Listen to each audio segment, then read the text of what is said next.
یہ اختتام کی بھی تقریب قرآن کریم جو جن حضرات نے تراویح کے اندر سنا ہے اور جن حضرات کو حافظ صاحب نے جنہیں قرآن کریم سنایا ہے، حدیث پاک کے اندر آتا ہے کہ قرآن کریم ایک تو اللہ تعالیٰ کی بارگاہ میں سفارشی بن کر کے آیا، دوسری طرف قرآن سے محبت، قرآن سے عقیدہ، یہ ایک ایمان کی بھی بہت بڑی علامت ہے۔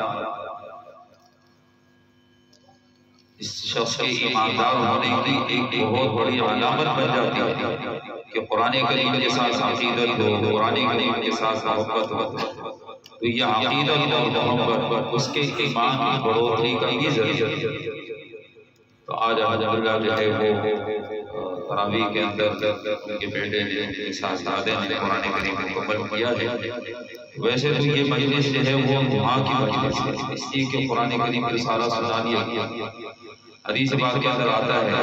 کہ جو بندہ اللہ تعالیٰ سے مانگتا ہے اللہ پاک خوش ہوتا ہے،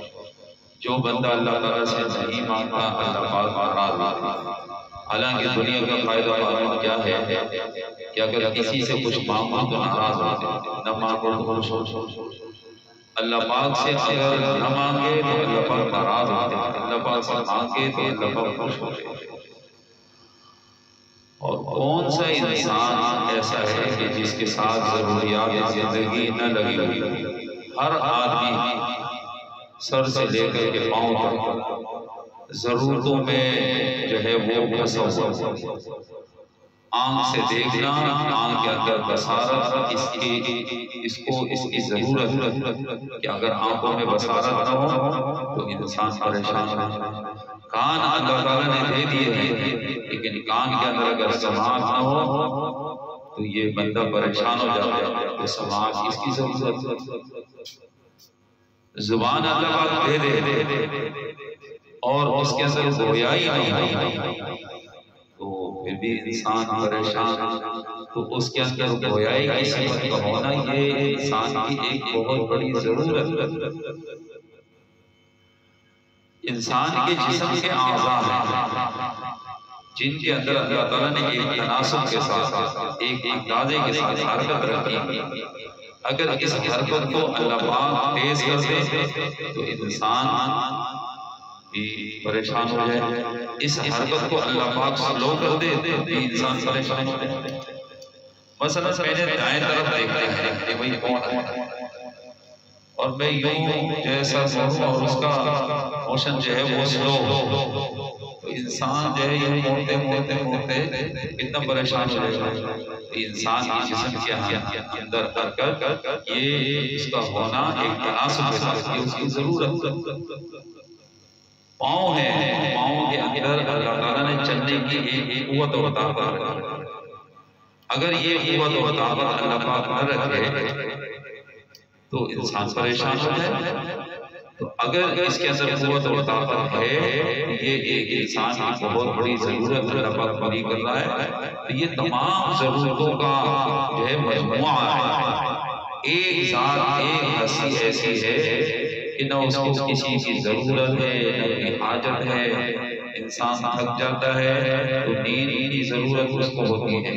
انسان جو ہے اس کا پیٹ خالی ہو جائے تو کھانا اس کی ایک بہت بڑی ضرورت ہے، انسان کو پیاس لگ جائے پانی اس کی ایک بہت بڑی ضرورت ہے۔ ان تمام ضرورتوں سے اللہ تعالیٰ کی ذات منزہ ہوتا ہے۔ میں یہ عرض کر رہا تھا کہ دعا کی مجلس ہے، کون سا انسان ایسا ہے کہ اس کو کسی موقع پر کوئی ضرورت پیش نہ آتی؟ ہر موقع پر ہر جگہ پر کوئی نہ کوئی ضرورت اس کو پیش آتی اور اس ضرورتوں کو پورا کرنے والی ذات جو ہے وہ اللہ ہے۔ اب جو ہے وہ انسان کی اعلیٰ پیمانے پر، اعلیٰ درجے پر اس کی ضرورتیں پوری ہوں تو جتنا بندہ اللہ تعالیٰ سے مانگتا ہے تو اللہ تعالیٰ اس کے مانگنے کے مطابق اس کو عطا فرماتا ہے۔ کیا حدیث پاک کے اندر آتا ہے کہ ایک انسان دعا مانگتا ہے دعا مانگتے ہی 3 شخص اس کی بن جاتی، جس چیز کو اس نے مانگا وہی چیز اس کو مل گئی تو انسان کیا کہتا ہے؟ میری دعا قبول ہو۔ جس چیز کو انسان نے مانگا وہ چیز نہیں ملی، کوئی اور چیز مل گئی تو انسان نے کیا سمجھا کہ میری دعا قبول ہو، حالانکہ دعا قبول ہو، اس کے بدلے میں کوئی اور چیز ملی۔ جس چیز کو انسان نے مانگا نہ وہ ملا، نہ اس کے بدلے میں کوئی اور چیز، اس کو اللہ تعالیٰ نے ذخیرہ بنا دیا اور بندہ کیا سمجھ رہا ہے کہ میری دعا قبول ہو، حالانکہ دعا قبول ہو۔ قیامت کے دن ایک بندہ اللہ کے بارگاہ میں حاضر ہوگا، اللہ پاک ایک دعا اس کو یاد فلاں تم نے کیوں مانگا، کیوں گڑ گڑایا، ہم نے وہ چیز تمہیں وہاں پر دے دی، فلاں موقع پر تم نے وہ چیز مانگی تھی، ہم نے کوئی اور چیز دے دی، اور پھر بہت ساری دعائیں آپ کی ہم نے اپنے پاس ذخیرہ کر، آج جو ہے آپ کو جو ہے وہ سب کچھ دے رہے ہیں جو آپ نے دنیا کے اندر مانگا۔ اس لیے مانگنے میں انسان بخل نہ کرے۔ کس سے مانگ رہا ہے؟ کسی انسان سے نہیں مانگ رہا، اللہ تعالیٰ کی ذات سے مانگ رہا ہے۔ اور جب اللہ تعالیٰ کی ذات سے مانگ رہا ہے تو اللہ تعالیٰ کے ہاں اتنا کچھ ہے کہ ہماری ساری چیزیاں ختم ہو جاتی ہیں۔ اکائی ڈھائی سینکڑا، پھر آگے 1000، پھر اس کے بعد لاکھ، پھر اس کے بعد چلتے جاؤ یہ ختم ہو جاتا۔ لیکن اللہ تعالیٰ سے جتنا انسان مانگتا ہے، اللہ کے خزانے اتنے وسیع ہیں، اتنے بڑے ہیں کہ حدیث پاک کے اندر آتا ہے سارے انسان، تمام انسان جو حضرت آدم علیہ السلام سے لے کر کے قیامت تک جتنے بھی انسان آ رہے ہیں وہ سارے کے سارے زندہ ہو جائیں اور ایک میدان کے اندر سب کے سب کھڑے ہو اور یوں ہاتھ پھیلائیں، اور ہر انسان اپنی زبان کے اندر کوئی اردو میں مانگ رہا ہے، کوئی پشتو میں مانگ رہا ہے، کوئی پنجابی میں، کوئی بنگالی میں، کوئی بلوچی میں، کوئی سندھی میں، مختلف زبانیں ہیں، 2000 زبانیں ہیں۔ ہر انسان اپنی زبان کے اندر مانگے، اور پھر جتنا اللہ تعالیٰ نے اس کو دل و دماغ دیا ہوا وہ اپنا دل و دماغ استعمال کر کے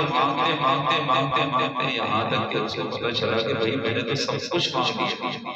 اب ایک بندے کا یہ حال، تمام انسان وہ مانگ رہے ہیں، اور مانگتے جو ہر انسان اپنی زبان میں مانگا۔ اللہ پاک ساری سب کی زبانوں کو بھی جانتا ہے کہ اس نے کیا مانگا، اس نے کیا مانگا، اس نے کیا مانگا۔ حالانکہ یہاں پر ایک آدمی اگر کھڑا ہو جائے اور 3 آدمی جو بات کر رہے ہیں تو وہ ایک آدمی کیا کہے گا، تینوں باتیں کر رہے ہو، میرے کو کچھ سمجھ میں نہیں آیا، ایک بات کیا ہو مجھے سمجھ میں۔ ابھی پچھلے دنوں میں تراویح پڑھا رہا تھا تو میرا سامنے جو ہے وہ بھی بتانے لگا، پیچھے سے کسی اور بچے نے جو ہے وہ آواز اٹھائی، میں ایک دم رکوع میں چلا گیا، میں نے وہ مقدار تلاوت پوری کری، میں رکوع میں چلا، رکوع سے جب 2 رکعت مکمل ہوئی تو میں نے اعلان کیا بھائی سامنے موجود ہے، کوئی اور جو ہے وہ مجھے بتائے گا، 3-4 آواز ٹکرائے گی تو جو کچھ جو ہے وہ بتانے والا ہوگا وہ ایسا وہ بھی بھول جائے، میں بھی بھول جاؤں، داڑھی جو ہے نہیں ہوئی، اس لیے کسی اور کو بتانے کی اجازت نہیں۔ لیکن اللہ کے بارگاہ میں ایک نہیں، 2 نہیں، کروڑ انسان جو حضرت آدم علیہ السلام سے لے کر کے قیامت سب کے سب کھڑے ہوئے، ہر آدمی مانگ رہا ہے، اور اللہ پاک سب کی سن رہا ہے، اور سب کی سن کر کے اللہ پاک جتنا دل و دماغ کو دیا ہوا ہے اس سے 100% اور بڑھا، انہوں نے اس سے بھی بڑھ کر کے اور مانگا،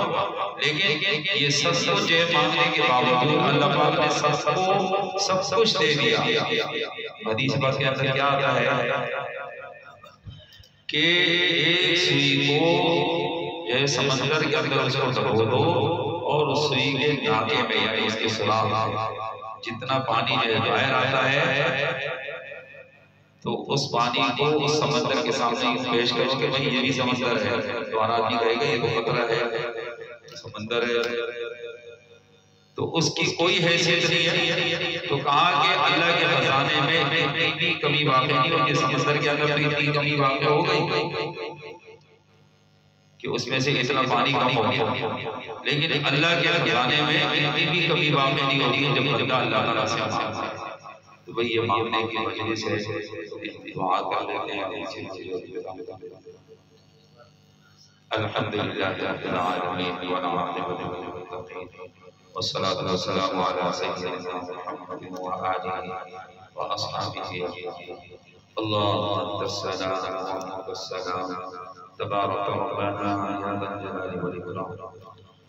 الله لا إله إلا هو الحي القيوم ألف لام ميم، الله لا إله إلا هو الحي القيوم وعنت الوجوه للحي القيوم، لا إله إلا أنت سبحانك إني كنت من الظالمين، يا أحد الصمد الذي لم يلد ولم يولد ولم يكن له كفوا أحد،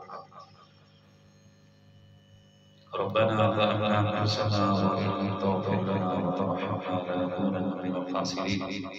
ربنا لا تزغ قلوبنا بعد إذ هديتنا وهب لنا من لدنك رحمة إنك أنت الوهاب،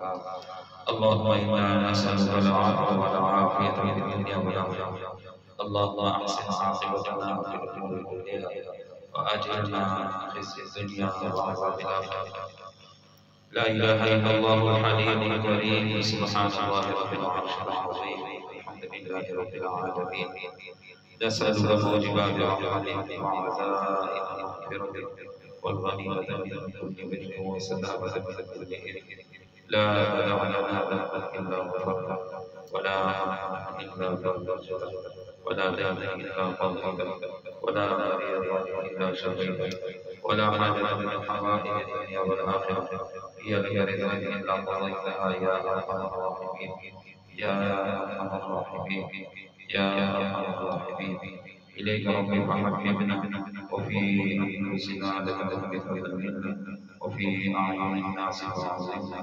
ومن سيء الأخلاق وجنبنا وعلى صالح الأخلاق وقومنا وعلى الصراط المستقيم وثبتنا وعلى الأعداء أعدائك أعداء الإسلام محسوس، اللهم انصرنا ولا تنصر علينا، اللهم اغفر لنا ولا تغفر علينا وزدنا ولا تنقصنا ولا تسلط علينا من لا يرحمنا، اللهم حبب إلينا الإيمان وزينه في قلوبنا وكره إلينا الكفر والفسوق والعصيان، اللهم اجعلنا من الراشدين، اللهم اجعلنا من الراشدين، اللهم صل على سيدنا محمد صلاة تؤتينا بها من جميع الأهوال والآفات وتقضي لنا بها جميع الحاجات وتطهرنا بها من جميع السيئات وترفعنا بها عندك أعلى الدرجات وتبلغنا بها أقصى الغايات من جميع الخيرات في الحياة والممات إنك على كل شيء قدير، اللہ ہمارے گناہوں کو معاف فرما، اے اللہ ہمارے چھوٹے بڑے گناہوں کو معاف فرما، اے اللہ جو گناہ ہم نے جان بوجھ کے کیے ہیں انہیں معاف فرما، اے اللہ جو جانے والے کیے اللہ انہیں بھی معاف فرما، اے اللہ بڑی محفل نے کیا اللہ انہیں بھی معاف فرما، اے اللہ تنہائیوں نے کیا اللہ انہیں بھی معاف فرما، اے اللہ ہر گناہ سے بچنا، اے اللہ آسان فرما اور ہر گناہ کی نفرت اے اللہ ہمارے دلوں میں پیدا فرما، ہر نیکی سے محبت ہمارے دل کے اندر پیدا فرما، ہر نیکی کو اختیار کرنا ہمیں آسان فرما، عمل میں لانا آسان فرما، اے اللہ اپنے احکام کی اہمیت، اپنے احکام کی عظمت ہمارے دلوں میں کامل درجے میں پیدا فرما، اپنے پیارے پیغمبر کی سنت، اپنے پیارے پیغمبر کی زندگی اختیار کرنا، اے اللہ ہماری آسان فرما، اس کی عظمت، اس کی جلالت اور اس کی محبت ہمارے دل کے اندر پیدا فرما، ہر سنت کی محبت ہمارے دلوں کے اندر پیدا فرما، ہر سنت کی والدانہ عقیدت ہمارے دلوں کے اندر پیدا فرما، یا اللہ ہر سنت کی عظمت ہمارے دلوں میں اس درجے میں پیدا فرما، یا اللہ جہاں پر بھی ہو جدھر بھی ہو، کسی مجلس میں ہو، کسی دفتر میں ہو، کسی بھی جگہ پر ہو، ہمارے پیغمبر کے ہر سنت کی عظمت ہمارے دل کے اندر اتنی ہو، کسی رسم و رواج کی طرف ہماری طبیعت نہ جائے، اے اللہ ہمارے دلوں کے اندر اپنے پیارے پیغمبر کی سنتوں کی عظمت پر کامل درجے میں پیدا فرما، اے اللہ جو حافظ صاحب نے قرآن کریم تراویح کے اندر مکمل سنایا ہے، اور پیچھے بھائیوں نے سنا ہے، اے اللہ ان کو سنانا اور ان بھائیوں کو سننا اپنے بارگاہ میں قبول فرما۔ اے اللہ ہم سنانے میں جو کبھی کوتاہی ہو گئی ہو، آیت چھوٹ گئی ہو، کہیں پر زبردست کی غلطی ہو گئی ہو، اے اللہ بہت چھوٹ ہو گئی ہو، اے اللہ اسے معاف فرما، اس کے بدلے میں پورا پورا ثواب عطا فرما۔ آئندہ کی زندگی میں اے اللہ غلطیوں سے یا اللہ حفاظت فرما، اور آئندہ زندگی یا اللہ پڑھا قرآن کریم یاد کرنے کی فکر سال بھر یا اللہ اس کی توفیق نصیب فرما۔ یا اللہ صرف ایسا نہ ہو کہ رمضان کے قریب قرآن کریم دکھا لے اور سال بھر قرآن کریم نہ پڑھ رہے، اے اللہ سال بھر قرآن کریم کی تلاوت کی توفیق عطا فرما۔ اور یا اللہ یومیہ یا اللہ اس کی ترتیب بنانے کی یا اللہ توفیق عطا فرما، یومیہ اس بارے تلاوت کی یا اللہ روزانہ اس کی توفیق عطا فرما۔ جتنے بھی حفاظ کرام ہیں یا اللہ تمام حفاظ کرام کو اس سمیت یا اللہ سب کو یا اللہ اس کی توفیق عطا فرما۔ اے اللہ قرآن کریم کے سنانے میں جن بھائیوں نے پیچھے سنا ہے انہوں نے بھی بڑی مشقت کے ساتھ آگے پیچھے ٹائم کر کے یہاں پر پہنچے ہوں گے۔ اے اللہ اپنی اس محنت کو، اس کاوش کو، اور یا اللہ اپنے تمام کاموں کو آگے پیچھے کرنا، یا اللہ اس کوشش اور محنت کو یا اللہ اپنے بارگاہ میں قبول فرما۔ یا اللہ اس درجے قبولیت عطا فرما کہ آئندہ کی زندگی میں بھی ان کو اسی طریقے سے مکمل قرآن کریم رمضان کے اندر سننے کی توفیق ہر سال ہوتی رہے، اے اللہ کسی سال میں محدودی نہ ہو، اے اللہ اس درجے اللہ قبولیت عطا فرما۔ اے اللہ اس گھر کے اندر قرآن کریم کا ختم ہوا ہے، اے اللہ اس گھر کو بابرکت فرما، اے اللہ اس جگہ کو بابرکت فرما، آئندہ آنے والے والدین کے لیے اللہ اس گھر کو بابرکت فرما، اور اسی طریقے سے اللہ یہ مجلس جاری رہے، اے اللہ ہم کو بھی اس کی توفیق عطا فرما۔ اے اللہ قرآن کریم کو ہمارے ہاتھ میں قیامت کے دن شفیع بن، اے اللہ اس کی تمام برکات اللہ جتنے بھی بھائی بیٹھے ہوئے سب کو نصیب فرما، سب مسلمانوں کو نصیب فرما۔ اور اے اللہ ہمارے بھائی جو فلسطین کے ہیں،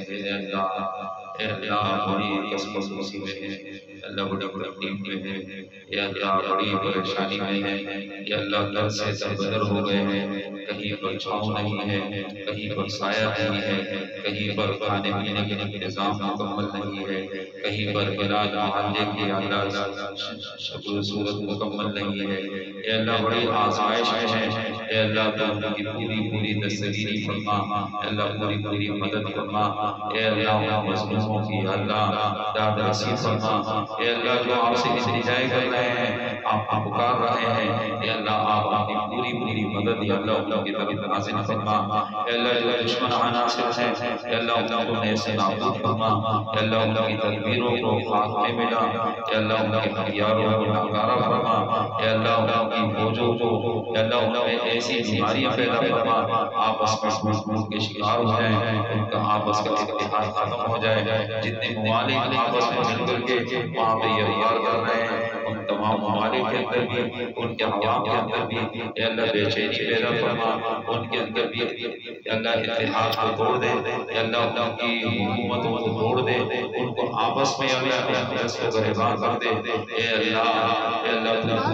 فلسطین کے مسلمانوں کی اے اللہ داد نصیب فرما، اے اللہ ان کی مدد اور نصرت فرما، اے اللہ جتنے بھی ان کے ساتھ تعاون کرنے والے ہیں اے اللہ ان کی بھی اے اللہ حوصلہ اور ہمت کو بلند فرما، جتنے مسلمانوں نے وہاں کے لیے اے اللہ چندہ کیا ہے اور جتنی امداد بھیجی ہے اے اللہ مزید خدمت کرنے کی اور مزید چندہ بھیجنے کی، مزید ان کو امداد بھیجنے کی، اے اللہ ان تمام مسلمانوں کو یا اللہ توفیق عطا فرما، اے اللہ جہاں جہاں پر مسلمان دکاندار ہیں ان تمام مسلمان دکانداروں کو اے اللہ جتنی بھی اسرائیلی مصنوعات ہیں اور جتنی بھی قادیانی مصنوعات ہیں اے اللہ ان تمام کو بائیکاٹ کرنے کی اللہ ان کو ہمت اور حوصلہ عطا فرما، اور اللہ جنہوں نے بائیکاٹ کیا ہوا ہے اور جو مسلمان وہاں پر جا کر کے ان سے مطالبہ کرتے ہیں کہ آپ کی دکان کا تو بنا چیز نہیں اور وہ اسرائیلی مصنوعات کے طلبگار ہیں، اللہ مسلمانوں کو بھی اللہ پوری سمجھ عطا فرما، ان کو بھی اللہ اس چیز میں اللہ بائیکاٹ کرنے کی اللہ ان کو بھی توفیق عطا فرما، اللہ تمام مسلمانوں کو آپس میں اتحاد اور اتفاق عطا فرما، جتنے بھی 57 ممالک ہیں مسلمانوں کے، تمام مسلمانوں کو آپس میں اتحاد اور اتفاق عطا فرما، اور یا اللہ سب کو یا اللہ یکجا فرما، سب کو یا اللہ ایک بنا، اور سب کی طاقت کو یا اللہ منتشر ہونے سے یا اللہ بچا، اور سب کی طاقتوں کو، سب کے آپس میں اتحاد اور اتفاق کو یا اللہ جمع فرما، اور یا اللہ قبر کے مقابلے میں وہ ایک ہو جائیں۔ اے اللہ ایسا سچا یا اللہ ہماری آنکھوں کے سامنے قائم ہے، اے اللہ ہماری ربنا تقبل منا انك انت السميع العليم وتب علينا انك انت التواب الرحيم، وصلى الله على النبي الكريم محمد وعلى اله واصحابه اجمعين.